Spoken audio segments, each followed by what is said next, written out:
Bonjour Véronique. Bonjour Antonio. Alors Véronique, dis-moi, qu'est-ce que c'est la négociation dans un processus de fusion-acquisition? J'ai trop fréquemment entendu la phrase suivante de la part des acheteurs et des vendeurs. Voici la lettre d'intention, voici le prix d'achat qui est convenu, envoyons la lettre d'intention aux avocats pour la mettre par écrit et ensuite l'appeler transaction conclue. Le processus de négociation des fusions-acquisitions est souvent perçu à tort comme un simple processus de conclusion sur le prix d'achat. Oublions l'exercice tout aussi important de répartition des risques qui se produit lors de la négociation des contrats définitifs. En définitive, la négociation dans un processus de fusion-acquisition, c'est la structuration d'un accord global dans lequel des parties distinctes réalisent une transaction qui génère une valeur actionnariale à la fois pour le vendeur et l'acheteur.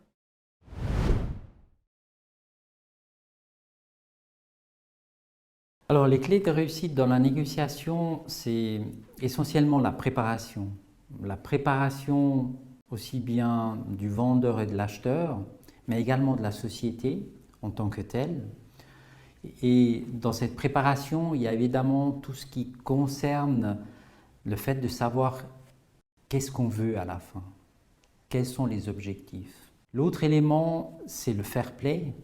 Même si c'est une négociation, ce n'est pas un jeu à somme nulle, il n'y a pas un gagnant et un perdant à la fin. C'est une négociation où les deux parties doivent céder et obtenir des fois, céder sur des points et obtenir satisfaction sur d'autres.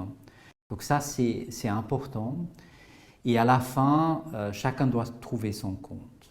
Donc je dirais vraiment préparation, fair play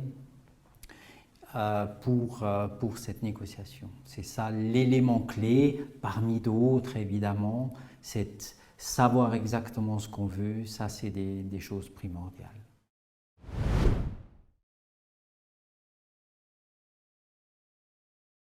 Je pense que c'est important de le faire. Pourquoi? Parce qu'une négociation, et notamment dans une vente d'entreprise, c'est toujours très émotionnel, notamment pour l'entrepreneur, pour le vendeur.